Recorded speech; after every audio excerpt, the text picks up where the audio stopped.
Opa! Boa noite, boa tarde, bom dia. Estamos aqui começando esse videocast, o videocast Politicast, comigo, Mizaki Champion. O Politicast é um canal que traz como pauta primordial o diálogo de políticas públicas, quer seja para a juventude, para a sociedade como um todo. Hoje, o Politicast traz como tema as PPJs, políticas públicas para a juventude, dentro do cenário nacional.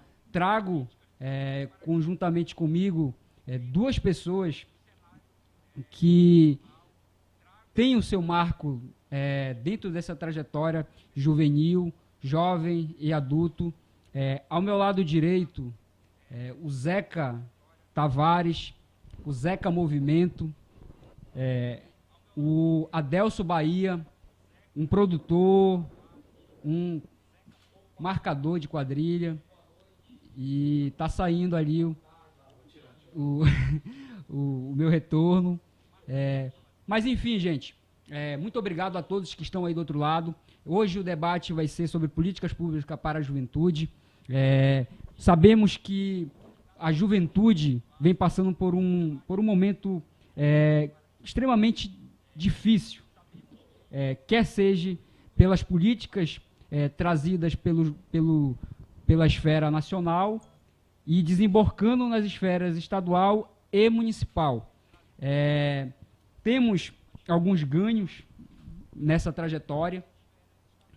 Começou lá em 2002, quando o então candidato a presidente da República, Luiz Inácio Lula da Silva, consegue ali a sua vitória e consegue assumir em 2003 a presidência da República, e ali começa a se movimentar o que seria a Secretaria Especial de Políticas Públicas para a Juventude. A partir desse marco, se criou um movimento dentro dos estados brasileiros, dentro dos municípios, de chamamento de conferências para a juventude. Produzisse conteúdos, propostas, através de diálogo, de conferências livres, trazendo jovens dos mais rincões do Brasil, do Oiapoque ao Chuí, para contribuir dentro dessa construção de política pública para a juventude. E aí eu vou linkar aqui algumas políticas que foram introduzidas nesse período, ali de 2002 a 2006, que foi o ProUni, o ProJovem, o FIES, e aí eu passo a bola aqui para os meus camaradas, para os meus amigos. Passo primeiramente para o Zeca, e aí ele faz uma análise, se apresenta, e aí a gente vai dialogando aqui um pouco mais sobre o assunto. Zeca. Boa noite, Mizaki. Boa noite, Adelso. Boa noite a todos que acompanham aí mais uma edição do PoliticaCast, aí, né, uma ferramenta importante que surgiu aí, né, nos meios sociais, na mídia, bacana para a gente ficar debatendo aí, refletindo sobre a política pública, refletindo sobre os governos, sobre a política do Brasil, do Estado e também de Santana. Cara, e hoje a gente tem um tema que é a nossa praia, né, cara? É um tema que por muito tempo nós construímos, nós militamos, nós ajudamos a formular Santana, que foi as políticas públicas de juventude. E nós vivemos um período efervescente da formulação e da concepção de políticas públicas de juventude, né, no Brasil, até mesmo no mundo, no Amapá e em Santana. Mesmo que o assunto sobre as políticas públicas de juventude, ele é um tema novo, assim, enquanto dentro da gestão pública, se for comparado com outras políticas. Demorou para os governos pensarem incluir a pauta da juventude, ver o jovem como um indivíduo dotado de necessidades específicas. Isso demorou muito, né? Houve muita discussão, muita formulação. Até então, no Brasil, se pensava que se você contempla a área da educação, lazer e algumas outras áreas, você está contemplando diretamente o jovem. Mas aí, discussões, estudos mostraram que não é bem assim.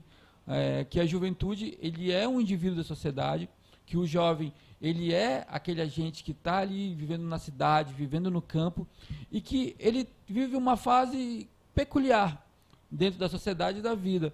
E os governos de alguma forma, precisam olhar, né, holisticamente a sua população, a sua sociedade.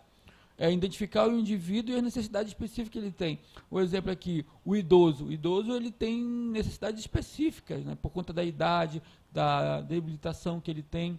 E o jovem também tem as suas necessidades, a sua pauta.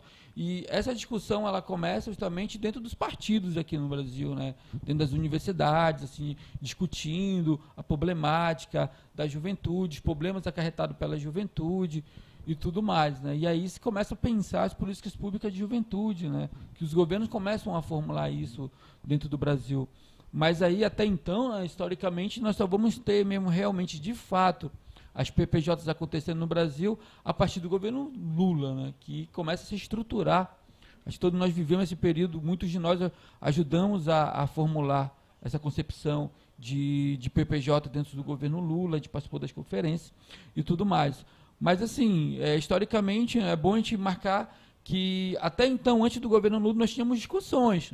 Se acreditava que, através das políticas transversais, se atingia o jovem.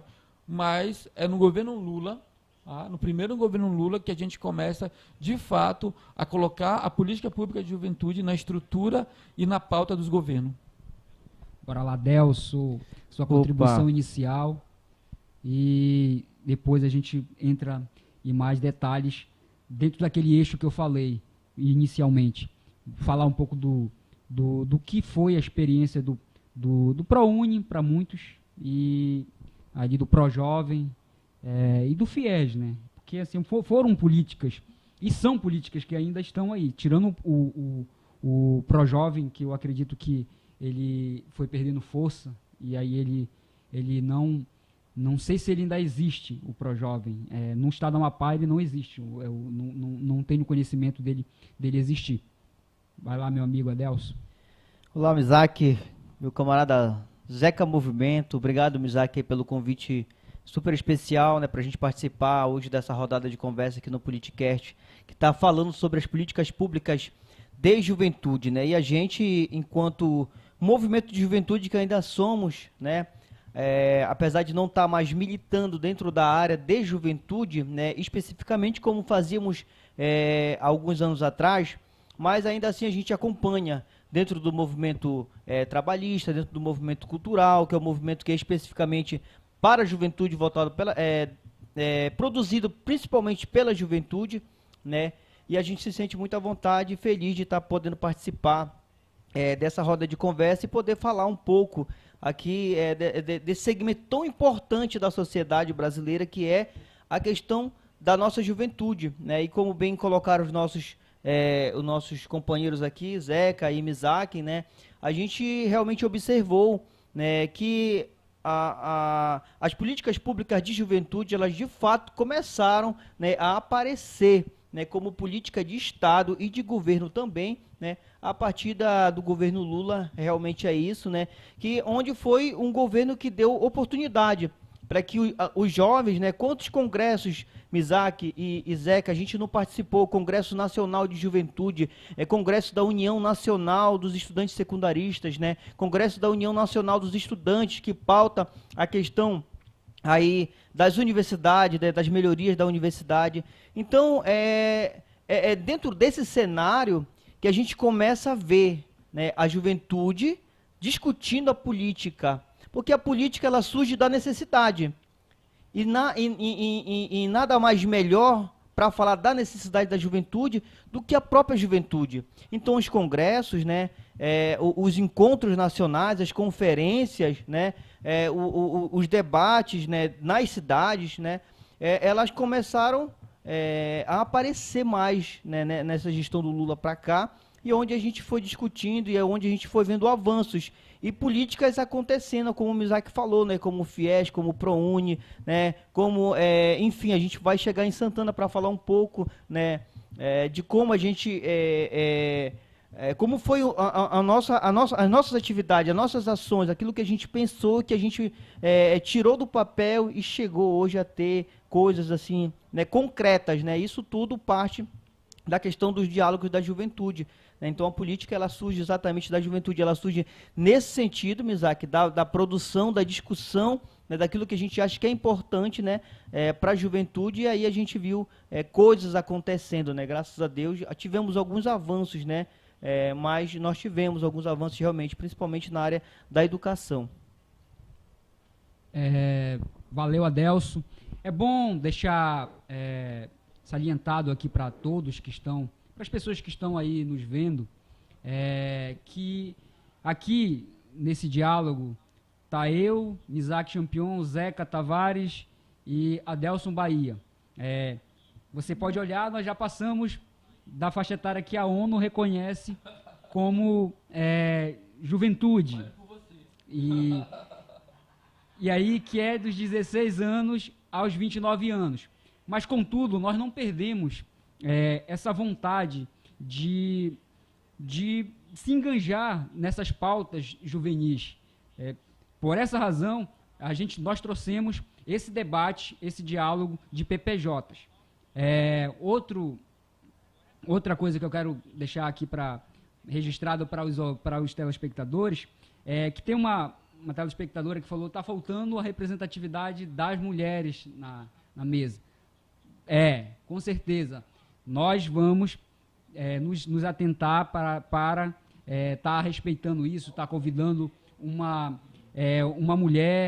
mulheres, na verdade, para estar vindo contribuir com o diálogo aqui da construção da política, porque a mulher ela constrói política, ela escreve, ela sabe participar. Entro agora numa seara, gente, que é algo que está se apagando, que é os movimentos dentro das escolas, Zeca, Adelso, que seria como nós poderíamos fazer com que acendesse a chama dos movimentos dentro das escolas, aqueles movimentos de grêmios, de construção, porque dentro das escolas saíram muitos grandes formuladores, intelectuais, que hoje estão aí no Brasil afora, mas daquela construção embrionária lá dentro da unidade escolar, pois isso veio caindo com o tempo.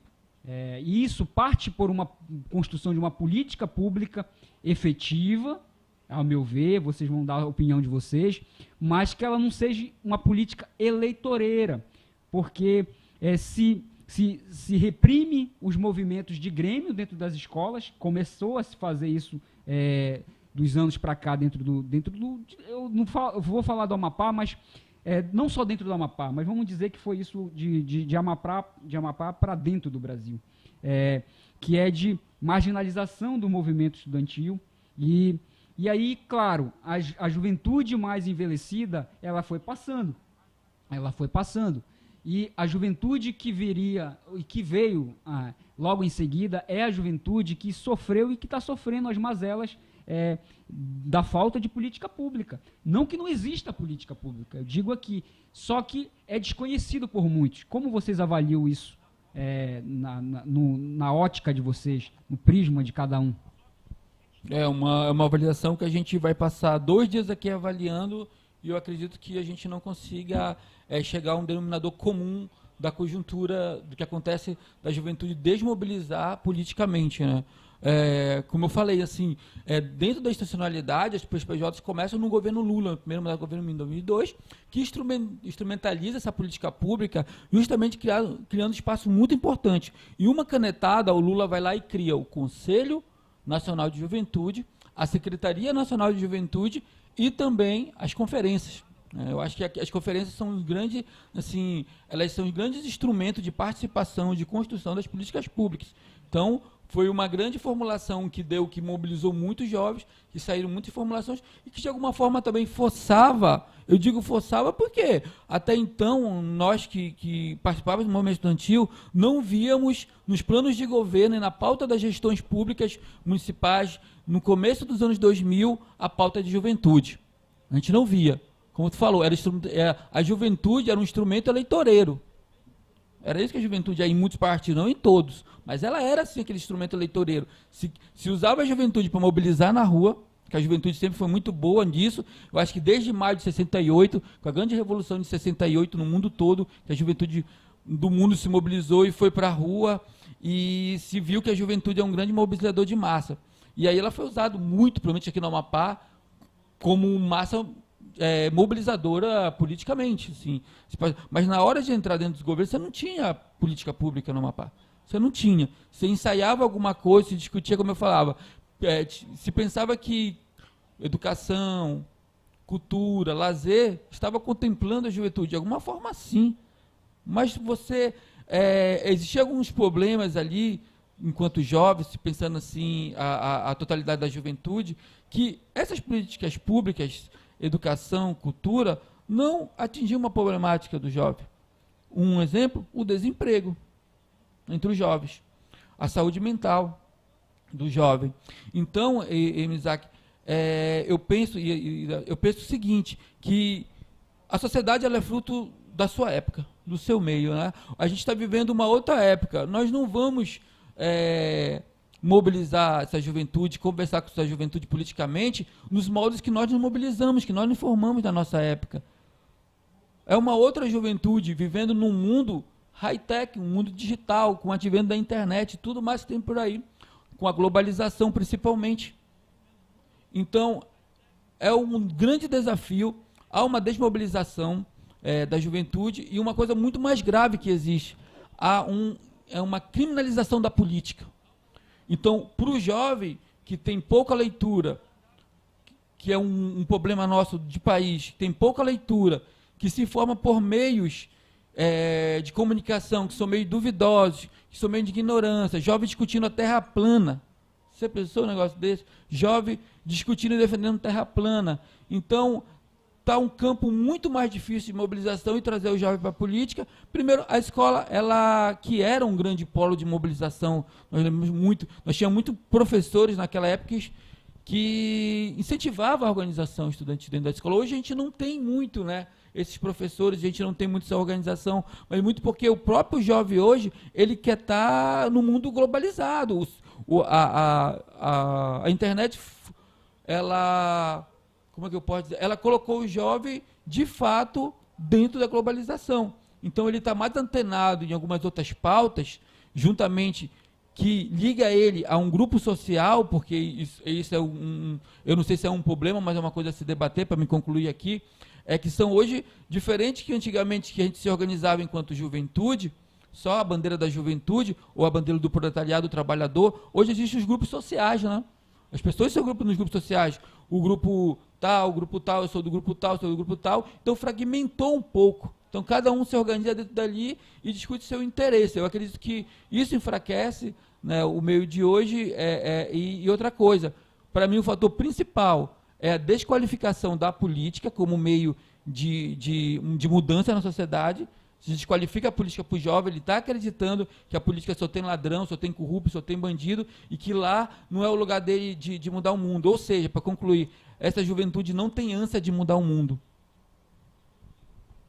Perfeito. Eu vinha para cá pensando, Mizaki e Zeca, a gente não viu uma juventude pós a nossa, ela aflorar na cidade de Santana. Vou falar especificamente de Santana. Na nossa época, a gente atuava, a gente fazia realmente um movimento de juventude muito forte. E a gente só não estava no campo da política, na política partidária. A gente conseguia, de forma unilateral, individual, cada um de nós, a gente atuava em várias frentes.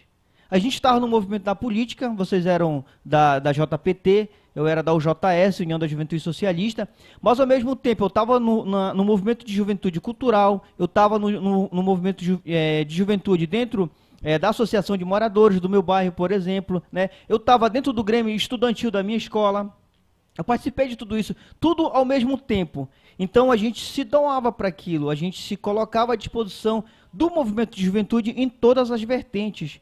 E hoje você não vê, a gente tem uma dificuldade muito grande hoje de ver o jovem inserido para discutir políticas públicas de juventude. E isso é um problema muito grande e muito sério para a camada da juventude, né? Para o coletivo da juventude, porque como é que eles vão discutir os anseios deles se eles não se organizam, se eles não estão organizados, né, dentro dos movimentos sociais? Isso é muito ruim. Isso é muito ruim para o movimento de juventude. E eu penso assim, que o poder público ele não pode só pensar em políticas assistenciais para a juventude. Tem que pensar de forma diferente, um pouco mais ampliada também. Por que o poder público não pode incentivar, Mizaki, a questão dos grêmios estudantis, ao retorno dos grêmios estudantis? Eu desconheço hoje em Santana os grêmios estudantis, eu não sei se estão organizados, mas a gente não vê mais falar nos grêmios estudantis. Na nossa época a gente estava dentro dessa discussão. E o Grêmio Estudantil, ele é uma grande escola, cara. Não somente para o aluno, para o coletivo ali, né, discutirem as melhorias, né, os problemas e buscar soluções para os problemas da escola, por exemplo, né, para a melhoria da educação dos alunos dentro daquela determinada escola. Não é somente isso. Quantos políticos em Santana, e aí eu posso citar, por exemplo, o Nogueira, chegou a ser prefeito da cidade por 2 mandatos, né, fruto de Grêmio Estudantil, e outros nomes, né, da política, não de Santana, mas da política amapaense, que vieram desses movimentos, né, para ver a importância que se tem os grêmios estudantis. E hoje realmente a gente vê essa despolitização dentro da escola, né, essa questão de, principalmente agora, na gestão que passou, né, o desastrosa gestão do governo Bolsonaro, que começaram a pautar essa questão de política, escola sem partido, né, escola sem partido. Poxa, por que a escola, a escola tem que ser, o aluno tem que estar dentro da escola para falar não senhor e sim senhor, né? Não, o aluno ele tem que estar ali discutindo ali a própria opinião dele. Por que ele não pode expor a opinião dele, né? Por que ele tem que seguir uma orientação, né, da escola? Por que ele não pode discutir? Por que ele não pode ser do Grêmio Estudantil? Então essas questões aí, Mizaki, realmente elas têm dificultado, né? Essa questão da gente ver essa desmobilização dos estudantes dentro das escolas, dentro dos grêmios estudantis.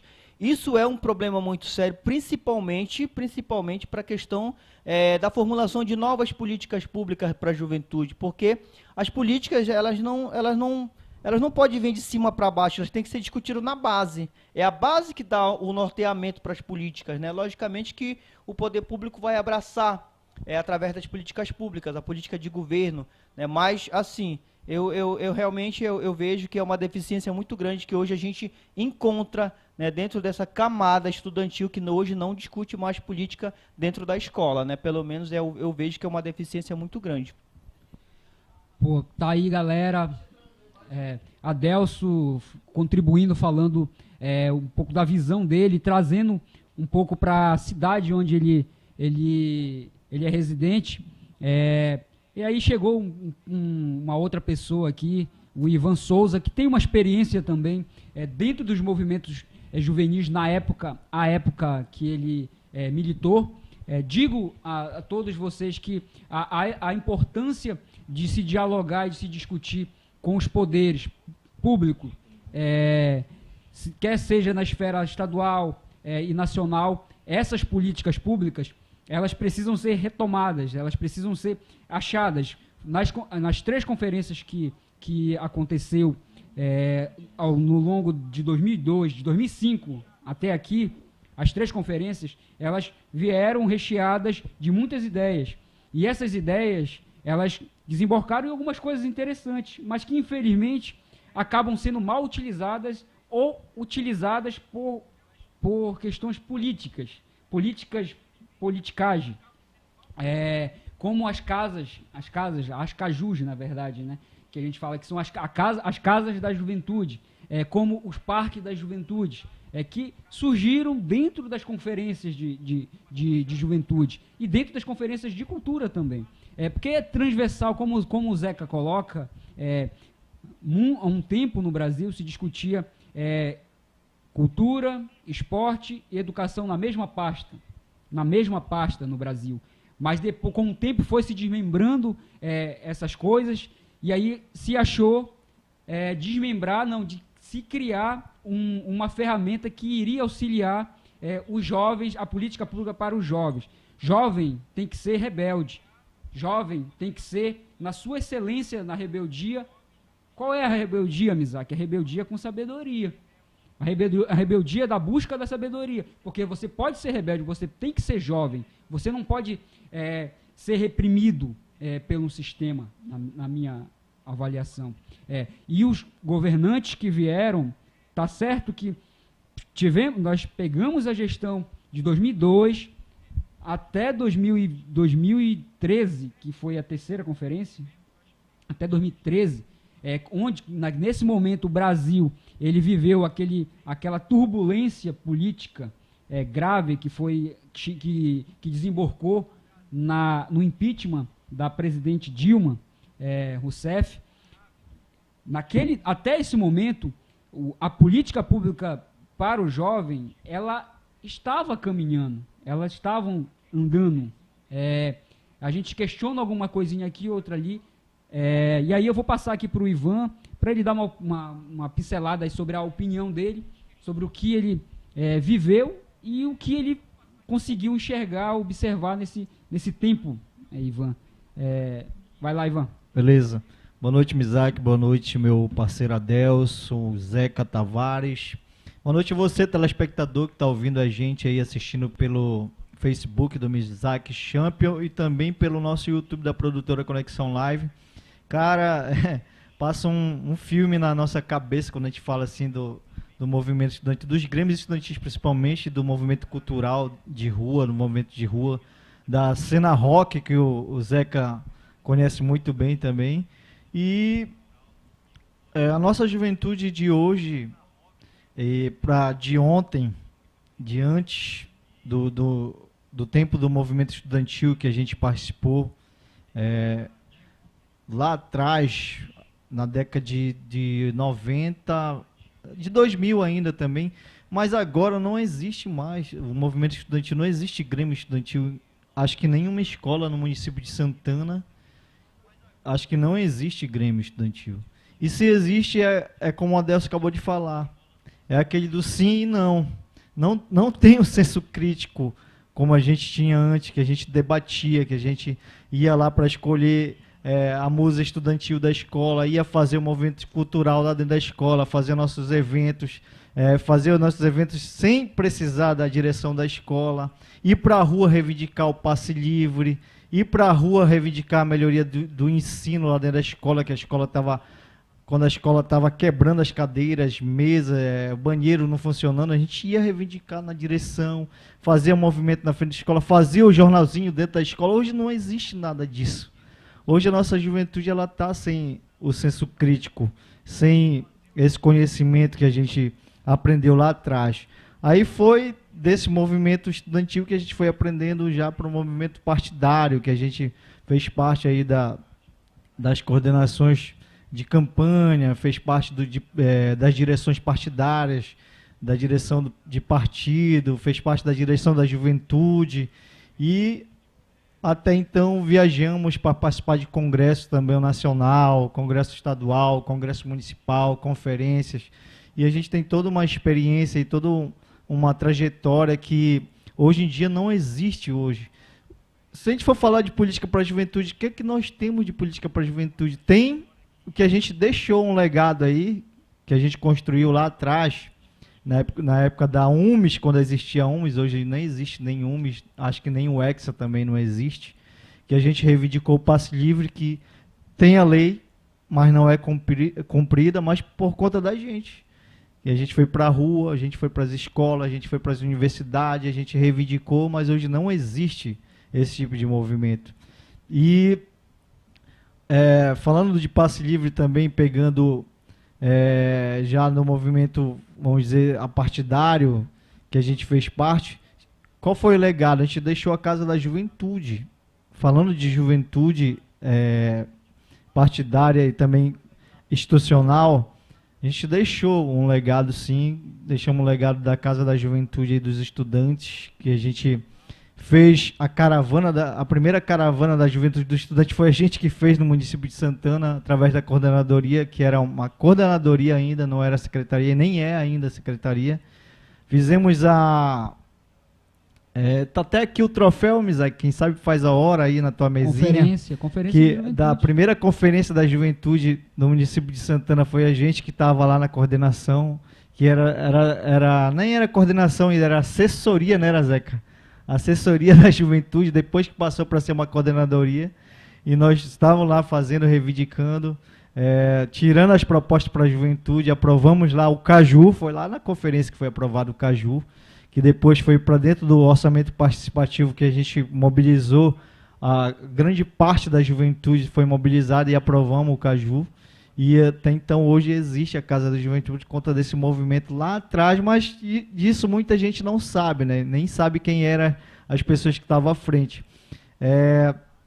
Também, além do Caju, a gente fez a criação de os 10, era o G10, né, Zeca, que a gente chamava, os 10 maiores grêmios do município de Santana.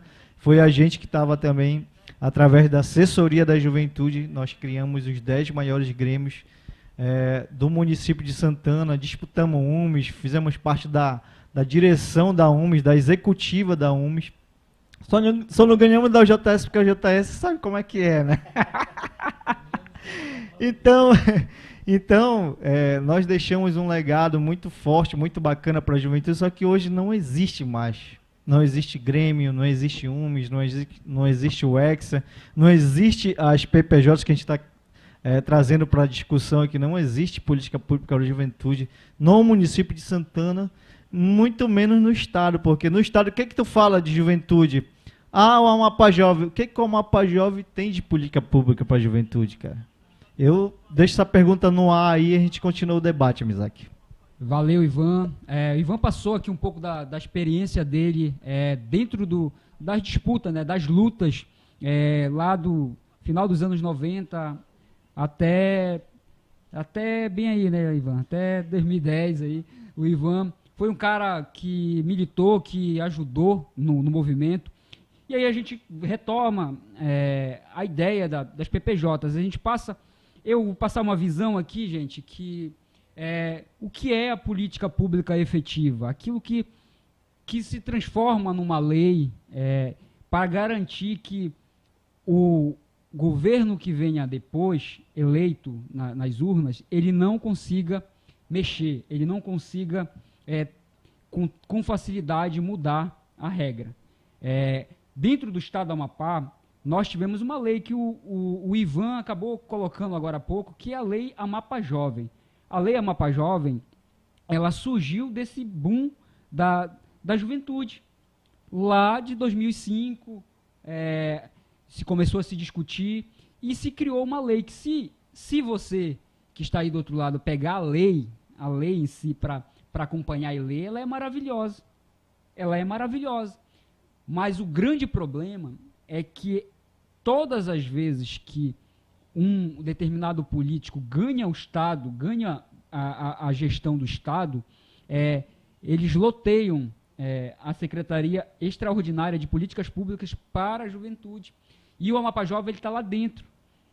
E a secretaria, fazer uma secretaria e não ter uma secretaria que não tem orçamento é complicado para se trabalhar política pública para a juventude.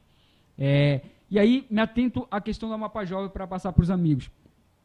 O Amapá Jovem, eu tive a oportunidade, em 2011, eu e um outro amigo, o Emerson Freitas, de ajudar na reformulação do Amapá Jovem. Não ficou exatamente como a gente gostaria nessa reformulação, mas a ideia do Amapá Jovem de como se fosse, eu vou fazer mal comparar aqui com a guarda compartilhada. Quando uma pessoa tem um filho com uma outra pessoa, e aí eles decidem ser uma guarda compartilhada. Estou mal comparando, tá, gente? Então, o Amapá Jovem, ele seria esse fluxo com os centros comunitários, com as escolas, esse fluxo livre de produzir. E aí você tem os monitores, você tem os coordenadores, as pessoas que produzem os conteúdos lúdicos, os conteúdos para que os bolsistas saiam desse programa, no final das contas, com uma capacitação, com uma formação, mas capacitação verdadeira, e não essas capacitações que a gente vê. Os polos do Amapá Jovem são aos montes. Dentro do estado do Amapá, nós temos mais de 10 mil jovens dentro do programa Amapá Jovem. Mais de 10 mil jovens dentro do Amapá Jovem. Qual o fim desse Amapá Jovem? Que não o eleitoreiro. Então, eu passo a bola para os meus amigos com uma crítica, que o grande problema das políticas públicas para a juventude, o grande problema dos jovens estarem se matando, estarem sendo recrutados pelo universo do crime, estarem sendo recrutados aí por muitas coisas ilícitas, se dá por conta deles não terem esse amparo, não de babá, mas desse amparo de entreter a cabeça deles, de gastar energia, porque eles são jovens e eles vão ser rebeldes, propõem atividades rebeldes, no meu ponto de vista. Passo para os amigos. Foi muito bacana o Ivan ter feito esse aparato histórico aqui da organização de juventude partidária, de movimento social, que oportunizou muita coisa, principalmente colocar a pauta de juventude na ordem de discussão dos governos. Acredito que a mobilização das juventudes partidárias e das juventudes de movimento foram importantes. E muito das juventudes partidárias, porque as juventudes partidárias elas tiveram um papel importante na formulação, porque era uma juventude que estava dentro da questão da discussão da formulação teórica, tinha base teórica para ajudar a formular. Então, o que nós tínhamos aqui? Nós tínhamos os movimentos sociais trazendo as suas demandas, trazendo toda a discussão de onde ela estava, galera do hip hop, galera do rap, galera do rock, da cultura, galera gospel, trazendo aquela demanda. E, como você falou, né, Adelso, aquela questão que ele que sabe onde está doendo mesmo, que sabe onde está a dificuldade. Então as conferências foram esse boom, né, cara, de as pessoas irem para lá e dizer, olha, a gente tem dificuldade nisso, a gente tem dificuldade naquilo, e a partir dali, a partir das conferências, os governos tinham na mão um material ali, informações para subsidiar política pública para a juventude. Em Santana nós vivemos muito bem isso. Santana, ela é uma referência da formulação de política pública, principalmente num governo Nogueira. Ela é uma formulação. Apesar dos pesares, que nós tivemos algumas críticas pontuais, mas nós concretizamos, de fato, políticas públicas aqui.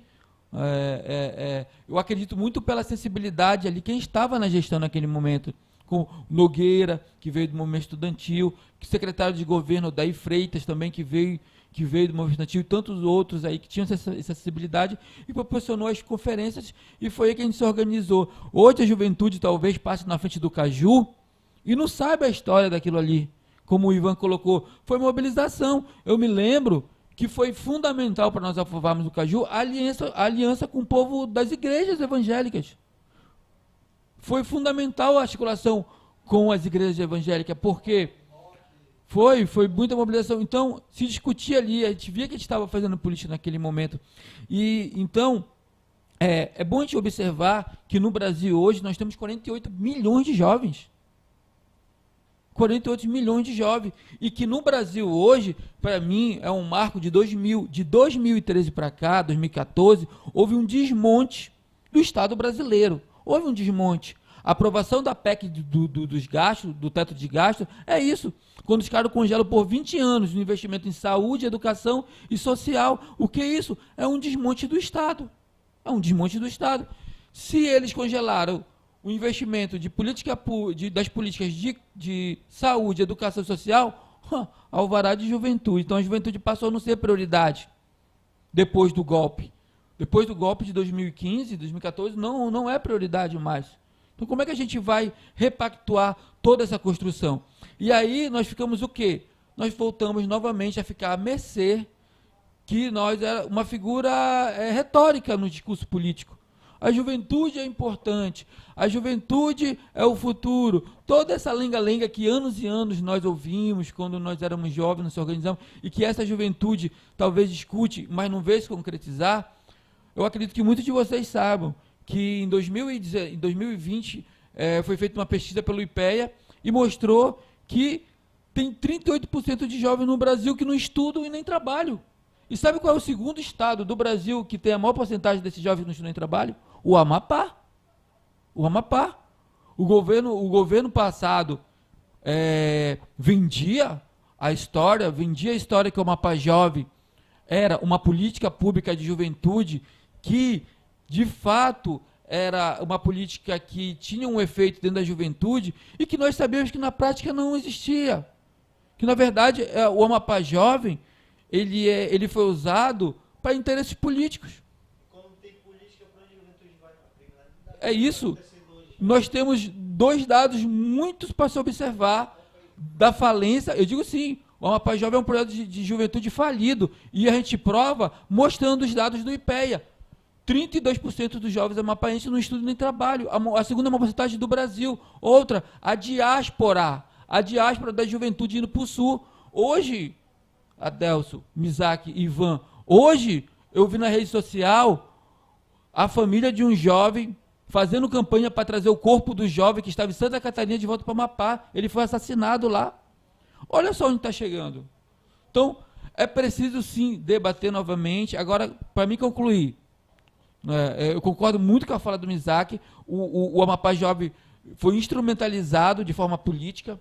Ele não foi uma política, infelizmente. Infelizmente, era um projeto, quando foi pensado, um projeto muito bom, muito bonito no papel, isso mesmo, Ivan, muito bom. Não vamos dizer que era um projeto ali que não era assim, mas infelizmente por questão política foi instrumentalizado e não atingiu ali o seu objetivo. E aí eu acho o seguinte, eu acredito o seguinte, nós não vamos ser protagonistas desse momento mais. Nós já fomos, nós já lutamos. Não tem como eu, Adelso, o Ivan, o Mizaki estarmos ali. Mesmo porque nós lutamos muito para fazer transição geracional. Nós lutamos, nós mobilizamos, nós formamos jovens, nós chamamos jovens, nós mobilizamos, mas infelizmente nós não conseguimos fazer uma transição geracional de jovens organizados no Brasil, talvez, no Brasil e no estado do Brasil. Então, mas eu acredito que isso aqui, que esse espaço aqui, para me concluir, ele é um espaço de provocação. E aqui a gente não está fazendo discurso contra gestor A, ou B, ou C, mas nós estamos provocando a discussão. Nós estamos provocando. E dizer para a juventude aí, para a galera toda, que se conquista, se discutindo e se mobilizando. Eu acho que esse que é o ponto. Perfeito, Zeca, perfeito a sua colocação. Assim, né, a gente está falando sobre a questão das políticas públicas de juventude, né? As políticas públicas de juventude, elas têm que dar o acesso ali para a juventude para que eles tenham ali uma saúde, uma educação de qualidade, que eles tenham acesso a emprego, a renda, né? Tenham acesso à qualificação, ao esporte, ao lazer, à cultura, né? E a gente realmente, você falou muito bem dessa questão de hoje o jovem amapaense está saindo do Amapá. Isso é muito triste. Isso não é bom para o Amapá, né? Isso é bom para a pessoa que está indo para lá, entre aspas, é bom, mas não é tão simples assim. Você não tem emprego no Amapá, o jovem sai daqui e vai para um outro estado. Ele leva na bagagem ali saudade da família, do filho, da mãe. Ele não queria sair do lado da mãe dele, do lado do pai, da família, dos amigos, né? Para ir para um outro estado. Mas, infelizmente, o Amapá não tem oferecido, né, até o presente momento, né, condições para que esses jovens se mantenham aqui, né? E aí essa questão do que vocês estão colocando do Projovem, de fato, reflete exatamente nisso. Porque o Projovem, a política pública de juventude, ela tem que dar para o jovem acesso à qualificação profissional.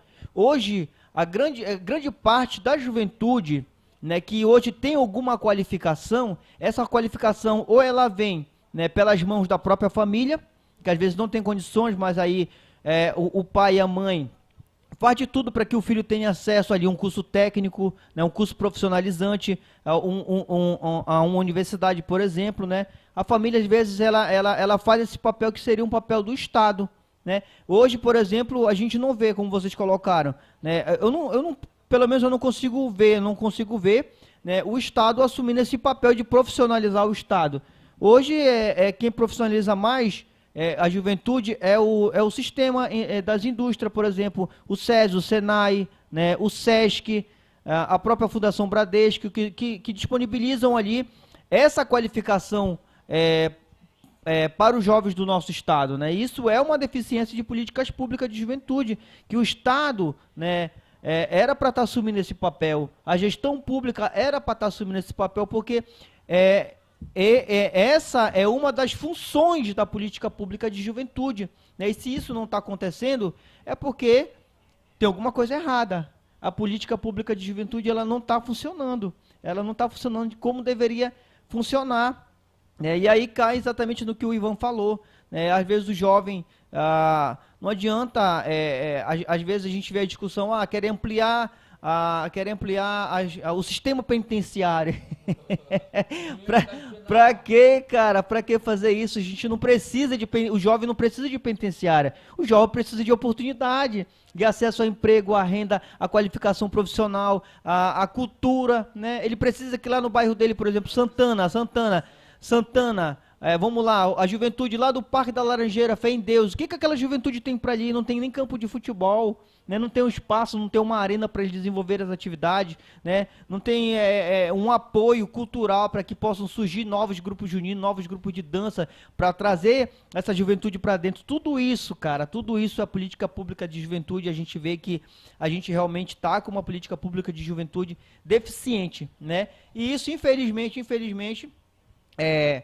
a gente, como você falou, a gente pode fomentar o debate, tentar instigar a juventude, tentar jogar uma juventude para isso, né? Mas a gente não vai mais ser protagonista nessa história, né? A gente vai ficar mais do lado de fora, tentando ver se a gente consegue colocar essa juventude para entender que eles precisam se mobilizar, eles precisam se organizar, porque é através deles que como nós fizemos, né, Mizaki?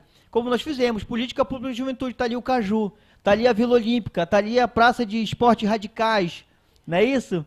Porque a gente se dá, né? Isso é política pública de juventude que foi debatido por nós, e tá aí a realidade. Então é isso que essa juventude precisa entender também. E Adelso, muito bem colocado, assim, se nós estamos falando aqui do Amapá, né? A gente sabe que está aqui fazendo uma transmissão, que isso vai ser visto por outras pessoas de outros estados e de outros países, porque eu estava vendo o histórico da transmissão passada e teve gente de fora, de outro país, de dois continentes diferentes, que assistiu, 2 pessoas, 3 pessoas que assistiu o Politicast estreia. E aí hoje o Politicast é discutindo PPJs. O Politicast ele é provocativo também. E aí a gente provoca a gestão. Nós provocamos quem está na esfera municipal, estadual. Houve avanços, como todos aqui colocamos. Há o que melhorar. E para melhorar, a gente estimula, claro, o jovem. Eu quero ver o jovem rebelde. Eu quero ver o jovem lutando, buscando os seus sonhos, os seus ideais. Mas existe aquele entrave político, existe o entrave que a gente está aqui, a gente dialoga e a gente observa como é que se dialoga determinados assuntos. Eu vejo, na minha visão, de 7 anos para cá, da minha vida, não vejo outro caminho. O empreendedorismo, ele é a bola da vez. E aí, quando eu falo empreendedor, eu falo do empreendedorismo, eu estou falando de amapaenses extremamente criativos. O Zeca falou do êxito das pessoas que acabam saindo do estado do Amapá e buscando para o sul do país uma oportunidade de emprego, porque aqui não tem um emprego.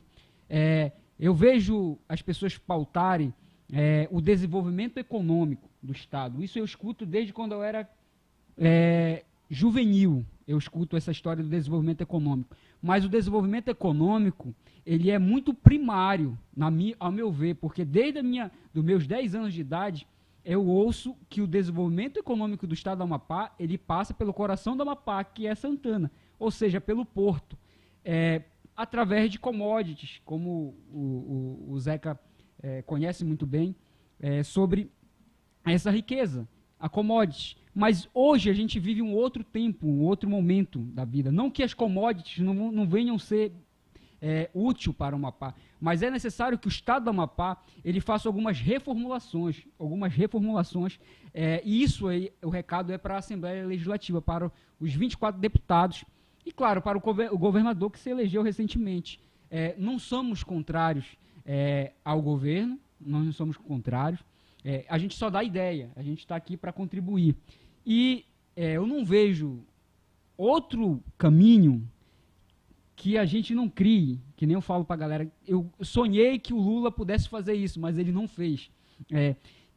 Criar uma área especial econômica. O Amapá, por mais que ele seja pequeno comparado com outros estados, mas ele tem terra. Ele tem terra. E o que seria, Mizaki, depois eu quero que a gente debata isso aqui, o que seria essa área especial econômica, Mizaki? Uma área onde seriam demarcados e seriam construída uma cidade tecnológica para pensar inovação, para que o Amapá pense e respire construção de software, de hardware, enfim, a robótica, o blockchain, o data science e essas coisas todas que eu vi alguém falar aí de cidade inteligente, eu vi alguém falar aqui no Amapá de tecnologia 5G, mas tecnologia 5G não vem para o Amapá, mas na sua precariedade, assim como no Brasil. E aí, quando eu falo da área especial econômica, eu sonhava que o presidente fizesse isso em algum lugar do Brasil. Mas o Estado, ele pode fazer. Ah, Mizaki, mas o que isso geraria? Isso geraria isenções para empresas que respiram tecnologia. Isso eu falo de Amazon, eu falo de Google, eu falo... Onde existir uma área especial econômica, essas grandes empresas, essas grandes startups, essas grandes empresas, elas vão se instalar. E elas vão gerar o quê? Elas vão formar e vão gerar emprego, vão produzir. A gente não vai deixar de produzir as commodities? Não. Isso é um plano, ao meu ver, seria um plano secundário para o Estado. Tem que desenvolver o porto? Tem. O que nós vamos plantar? O que a gente precisa reformular na questão tributária do nosso Estado? Porque é aí que está o grande problema. Para fechar e passar para vocês, eu vi um colega meu de um programa de rádio, ele disse que ele quer ver quando que as Casas Bahias ou qualquer outra empresa do centro-sul do país vem para o Amapá, se referindo ao Clécio. Elas não vêm porque elas avaliam que o Amapá não é interessante economicamente, porque não existe barreira mais para ela vir. A única barreira, ela não vai vir aqui instalar uma fábrica dentro de Santana, porque Santana é bacana, eu vou gerar emprego. Ela só vai vir se houver um plano desse Estado para que elas venham. Ou seja, ela vai gerar o emprego, ela vai construir uma fábrica, ela vai construir o que quiser dentro do Estado do Amapá, se ela tiver atrativos para vir. E é só dessa forma que vai crescer. É só dessa forma que a gente vai avançar. Então eu deixo esse recado aqui no podcast, que é uma provocação, mas é uma provocação sadia, salutar. As políticas públicas, elas são bacanas, são legais, mas como o Adelso falou, a gente precisa que as pessoas se empreguem, a gente precisa que as pessoas elas se qualifiquem, e as qualificações de hoje, elas não passam somente pelo Estado, mas o Estado ele é importante, porque ele precisa ser parceiro das iniciativas privadas também. E eu passo para o Zeca aqui, para ele... Deixa eu só concluir rapidinho, Mizaki, aqui. A gente está falando da juventude. A juventude hoje, no estado do Amapá, eu acho que a gente perdeu a nossa juventude. Perdemos para a criminalidade, perdemos para as facções, a gente perdeu para o poder público, porque não tem investimento para a juventude. A juventude, como o Zeca estava falando, é só usada como massa de manobra, como mobilização, bora lá fazer e tal, e como oba-oba. Por onde, na minha concepção, na minha ideia, por onde a juventude tem que começar a agir? Por dentro da escola, pela educação, voltando lá atrás, como eram as escolas antigamente, que tinha a disputa do Grêmio Estudantil, que tinha lá a cesta cultural dentro da escola, que tinha lá a banda estudantil dentro da escola, que tinha lá os jogos escolares dentro da escola, que ia para a Expofeira disputar também a gincana escolares, que não existe mais. É por aí que a juventude tem que voltar ao seu caminho. Mas por onde? Pelas escolas municipais, pelas escolas estaduais. É dentro das escolas que tem que começar esse movimento. Para depois chegar onde o Mizaki está querendo. Aonde o Adelso está querendo, aonde o Zeca está querendo. Na qualificação que tu falou, que é muito importante. É dentro da escola, cara. As escolas de hoje não tem mais computadores, a sala de computação não existe mais, aquele auditório bacana onde o aluno ia lá aprender, a sala de vídeo não existe mais dentro das escolas. As quadras poliesportivas não tem mais. Vai aqui na Escola Amazonas, que é a principal escola do município de Santana, entra lá para te ver como é que tá a decadência da escola. Não estou criticando nem governo A nem governo B, mas é a realidade. Vai lá na Escola Everaldo, que era uma escola, vamos dizer assim, que sempre ganhava os jogos escolares em Santana. Sempre ganhava. Mas vê lá como é que está a escola. Caiu na cabeça de aluno, caiu os pedaços. Então, é por aí que tem que começar. Nossos governantes têm que ter essa visão. Como os outros não tiveram lá atrás, o governo passado não teve. Para ver se o Clécio, nosso governador atual, vai ter essa visão também de investimento. Não é construindo penitenciária que a gente vai dar um bem para a nossa juventude. Não é. É dentro da escola, é qualificando o jovem, dando educação de qualidade. Qual é a educação de qualidade, Ivan?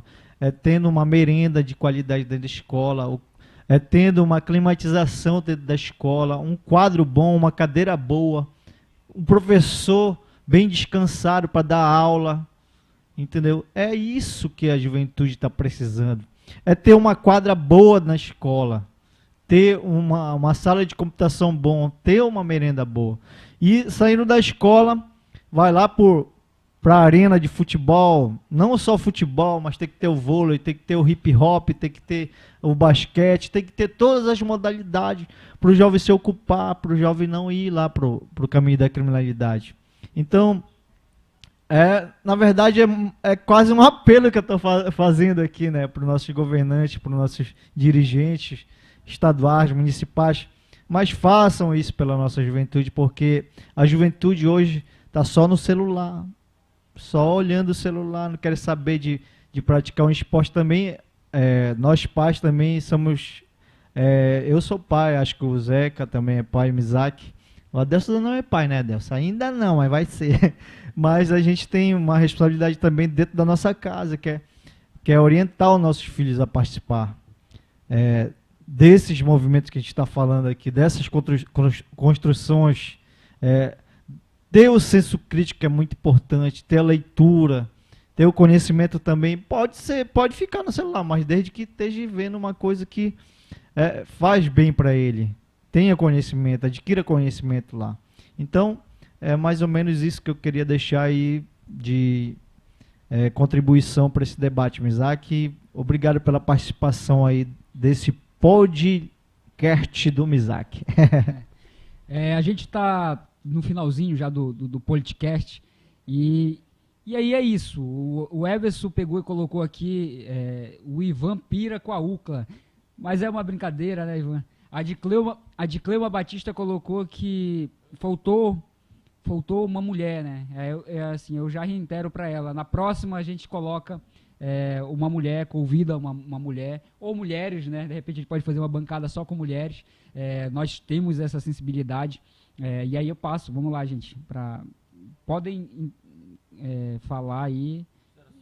E aí, isso aí. Então, eu acredito que esse tema ele não tem que acabar aqui com esse debate. Acredito que, assim, a gente, voltando a conversar sobre as PPJ, a gente não pode ser mais protagonista, porque a gente não cabe a nós esse momento mais. Eu acho que nós já tivemos a nossa contribuição nesse momento, mas cabe a nós, de alguma forma, estar contribuindo em alguns espaços importantes. Por exemplo, eu sou professor, também sou produtor cultural, tanto na sala de aula quanto no meio cultural onde a gente produz, tem jovens. E o nosso papel de dialogar com esses jovens, de conversar com eles, que a política não é lugar de bandido, de corrupto. Não é só isso que se pinta, criminalização, desmonte. Hoje esse discurso conservador dentro do Brasil aí que ganhou mentes e corações de um monte de jovens, e que os jovens acreditam fielmente que através do conservadorismo que fleta com uma discussão fascista de ódio, de intolerância ao outro, de não discutir pautas importantes, é o certo de fazer política. Então, a gente vive um momento muito importante de desconstrução desse discurso de ódio político contra o contrário. De discurso de ódio seja contra da esquerda, seja contra a direita, seja contra uma pauta identitária, seja com uma pauta social de minoria. Eu acredito que a gente precisa dialogar, nós precisamos ouvir. Política, ela é diálogo, ela é conversa. A partir que eu estou sendo intolerante com o cara que pensa diferente de mim, eu não estou mais fazendo política. O que eu estou fazendo é uma atitude de ódio, de intolerância. Então, eu acredito que provocar esse debate dentro da juventude, de retomada, que a juventude possa novamente debater a política, muito importante. E eu acredito muito que vai haver uma repactuação, pela volta das políticas públicas de juventude. Vai haver. E aí, os governos municipais, o estadual, eles têm que estar preparados para novamente estar organizando esse espaço. As conferências vão voltar. O governo Lula já falou, as conferências vão voltar. A Conferência de Juventude vai estar aí. O Mizak colocou muito bem. A juventude, ela está fora da política, mas ela está em movimento. Ela está discutindo a questão das startups, da tecnologia, do e-esporte, na cultura. A juventude está em movimento. O que falta para a gente falar para esse jovem? É dizer que fazer movimento também é fazer política, é discutir o Estado, é discutir que os governos possam subsidiar, como eles subsidiam bancos, como eles subsidiam o agronegócio, como eles subsidiam vários outros projetos. Ele pode subsidiar, sim, os projetos de juventude. O espaço da juventude não está organizado. É isso que nós temos que falar com a juventude, que eles podem se organizar politicamente. Se vai para um partido ou não, é uma decisão do jovem, se ele quer se organizar dentro de um partido. Mas que ele tem que estar no movimento, primeiramente, ali, discutindo alguma pauta, como o Ivan colocou, dentro da escola, dentro do segmento que ele faz parte, é importante. Assim, dentro do meio onde eu faço produção cultural, que é o movimento rock, é um campo muito difícil de discussão. Porque o roqueiro, de alguma forma, o rock, ele se coloca numa posição de apolítico muitas vezes. Alguns movimentos e tudo mais. E aí dialogar às vezes com a galera, de dizer, cara, a gente discutir que o governo, de algumas formas, subsidie a produção cultural do rock, não é politicagem.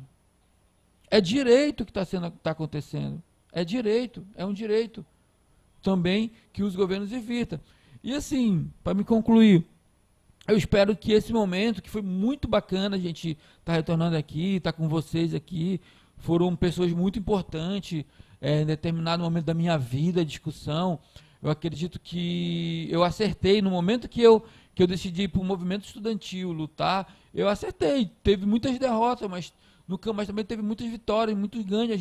Eu acredito que nós fizemos história, e até hoje é a referência para nós, né?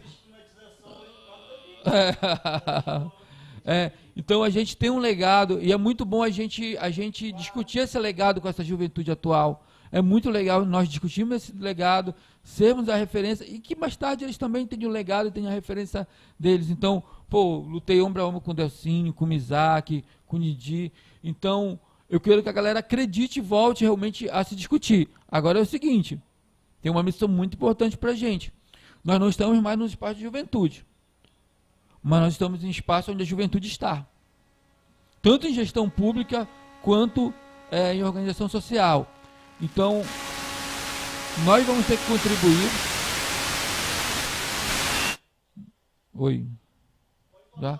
Nós vamos contribuir para que nesses espaços onde nós estamos organizados, possa acontecer discussões de políticas públicas de juventude. E que os governos, tanto o governo do prefeito Bala, que é um governo que está aí, já se mostrou muito acessível em debater, em discutir, é um governo aberto. Para mim, assim, nós passamos 2 gestões, assim, que foi umas gestões fechadas no município de Santana, né, que não dialogava, mas o prefeito Bala se mostra uma gestão que dialoga, uma gestão ali que está acessível aos movimentos ali. Recentemente, vamos registrar aqui a Coordenadoria de Juventude, a Secretaria de Juventude de Santana, criou o Conselho Municipal de Juventude, muito bacana, muito legal, muito bacana mesmo. Só acho que faltou ampliar a discussão de uma forma de mobilização. Tem muitos jovens organizados em determinados segmentos assim. Então, eu acredito que a mobilização foi um pouco falha, porque hoje o jovem quer se mobilizar pelo celular, não quer muito fazer aquele corpo a corpo, tem a ferramenta, usa, mas criaram o Conselho de Juventude, muito bacana, muito bom. Acredito que, a partir do Conselho, possa vir as PPJ, acho que é um passo muito importante. Com o governo agora, Clécio, eu até fiz uma postagem no Instagram do Clécio, falando da defasagem da defasagem da Bolsa do Amapá Jovem. Está defasado, olha a inflação. Os caras estão pagando bolsa de 10 anos atrás, é o mesmo valor. Vocês já foram na frente do banco em dia de pagamento do Amapá Jovem?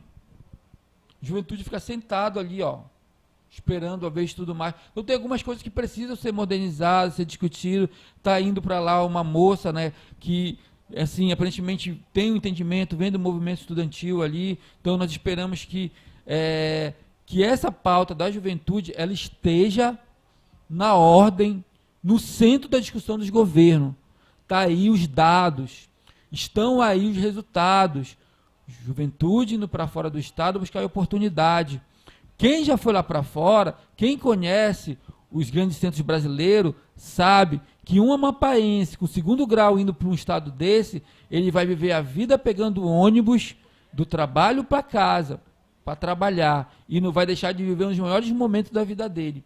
A vida lá é bem mais dura do que aqui, nós sabemos disso. E outro, olhar os dados, 30 e poucos % de jovens que não estudam nem trabalham, é preciso ter política pública para isso. Então eu encerro a minha fala aqui agradecendo o convite, Isaac, mais uma vez aqui está aqui debatendo, discutindo, dizer que a gente está à disposição aí para contribuir, para falar, parabenizar o Isaac, assim, né, e a produção dele aí, é um projeto importante de discussão, é um projeto aí que está dando seus primeiros passos, mas eu acredito que esse projeto tem muito a crescer, porque por aqui, por esse sofá, vai passar inúmeras pessoas, não só o gestor, não só o cara que é referência, mas pessoas comuns também da sociedade, tem muito o que falar e dizer como é que está essa sociedade para ir. Então, gente, muito obrigado aí pela audiência, valeu pelo convite, estamos aí e olha, fé na vida, fé no povo e fé no que virá.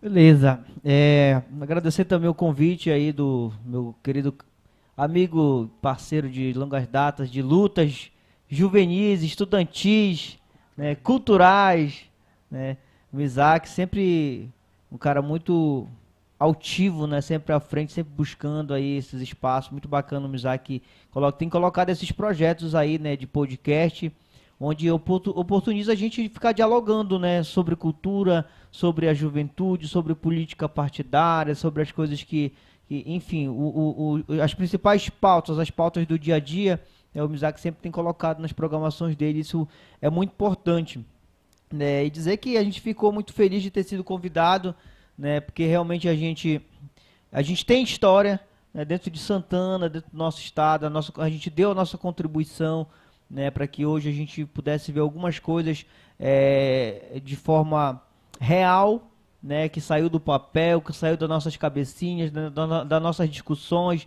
das nossas mobilizações. Isso é muito importante. A gente quer muito, né, como pessoa que agora está mais inserido no movimento social, eu particularmente, como o Zeca colocou, a gente vai dar nossa contribuição, eu estou mais em contato com a juventude ali, dentro do movimento cultural. E o que a gente puder fazer de discussão, de diálogo, né, de incentivar essa juventude para participar dos movimentos de juventude, a gente vai estar fazendo isso porque a gente sabe que a gente veio de lá, a gente é fruto disso, a gente sabe que isso dá muito certo. Quando o jovem, ele realmente se organiza, surge coisa boa, surge política de juventude, né? E é isso, o jovem ele não é o futuro, o jovem é o presente, o jovem ele é agora que são discutidas as coisas. Então o jovem precisa se apropriar disso, se apropriar desses espaços, né? Dessas movimentações, aproveitar. Enquanto a gente é jovem, a gente pensa em mudar o mundo, né? Isso é muito bacana e o jovem precisa se apropriar muito disso, né? E eu espero muito, né, que eu tenho certeza que o governo Lula agora vai ter um olhar muito melhor para a juventude, muito melhor para as universidades que ficaram algum tempo sucateadas, né? Bolsas de estudos científicas, por exemplo, foram tiradas, né, dos jovens que estudam dentro das universidades. Então isso é muito ruim, né? Isso vai contra aquilo que a gente entende como política pública de juventude. Então a gente espera muito que o governo Lula, tenho certeza que vai ter um olhar muito mais sensível, né, para as questões, para os debates de juventude, vai olhar ali para o Estatuto da Juventude, que é muito vivo, tem muita coisa boa para ser extraída de lá, né? Tenho certeza também que o Clécio, por ser um jovem ainda, um cara que veio da universidade, é professor, tenho certeza que vai fazer aí um diálogo muito bom e uma aproximação melhor das políticas públicas de juventude. A gente espera muito isso e também, né, a Yara, parabenizar a Yara aí, que está à frente hoje da Secretaria de Juventude do município de Santana, desejar sucesso para ela, que eu tenho certeza também que o Bala é um cara muito sensível a essas questões, né? A gente viu uma boa mobilização que eles fizeram aí, né? Um bom evento, na verdade, né? Foi um bom evento a questão ali do Conselho Municipal da Juventude. Isso é muito importante, uma ferramenta essencial para as discussões da juventude.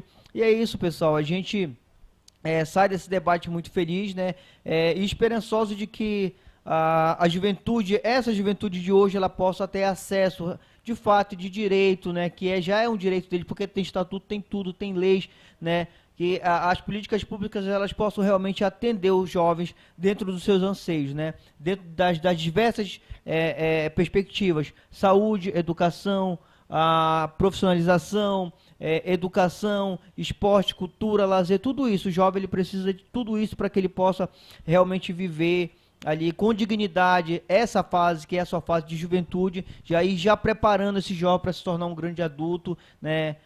Para contribuir ainda mais com o país, com o nosso estado, com Santana. E é isso. Obrigado, Mizaki. Obrigado também, meu querido, estimado Zeca Movimento, Zeca Tavares, e o meu camarada Ivan Souza, né? Para a nossa juventude mais antiga, é o nosso querido Didi. Um abraço, pessoal. Ele aposentou o apelido Didi. Bom, gente, estamos chegando ao fim de mais uma edição do Politicast. Só deixando claro que o Politicast, ele tem lado. Porque assim, às vezes a gente fala que eu sou isento, eu não tenho lado. O Politicast tem um lado, é o meu lado.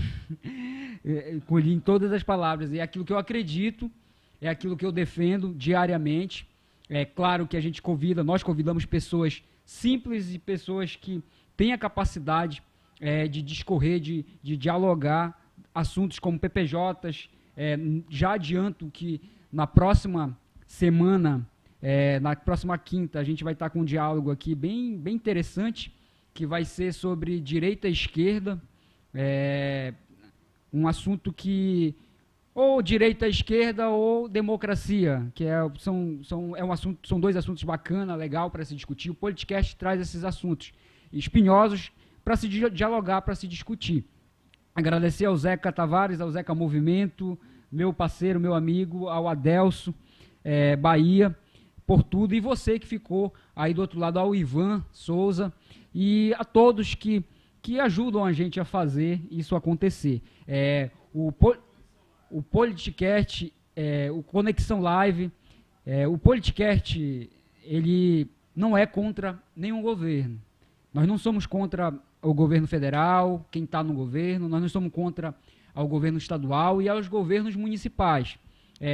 até externo aqui, que eu fui um eleitor do atual presidente eleito Luiz Inácio Lula da Silva, fui eleitor e fui para as urnas e votei no Clécio Luiz, que hoje está governador do estado do Amapá, mas a gente traz o diálogo de PPJs, porque é um diálogo extremamente importante, assim como nós vamos trazer outros diálogos, e a gente dá ideia, a gente quer contribuir, nós queremos participar daquilo que é a construção do nosso Estado, para que os nossos filhos e os jovens que estão aí querendo ir embora do Estado, não vá embora, consigam permanecer no seu Estado.